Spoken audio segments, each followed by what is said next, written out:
po totoo yung sabi na kahit ano pa gawin mo, basta nakatakda kang ganun, mahirap, di ka yayaman. Di po.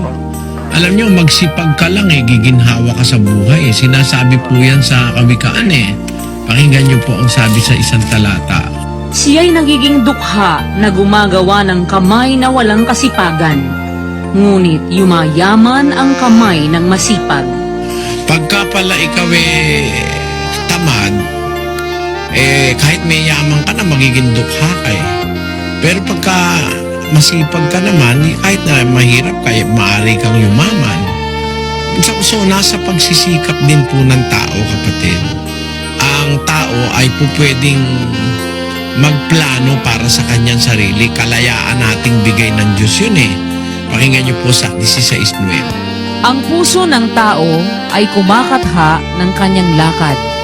Ngunit ang Panginoon ang nagtutuwid ng kanyang mga hakbang. Ang puso ng tao kumakatha ng kanyang lakad. So ang lakad po natin, pwede nating iplano. It is the heart of a man that deviseth his way, sabi ng Diyos. But the Lord directed his steps. Ang Diyos ang nagtutuwid ng ating hakbang. Kung tayo ay maka-Diyos at sumusunod, itutuwid niya tayo. Kung gusto nating napabuti, pwede. Pero kung gusto nating gumawa ng mas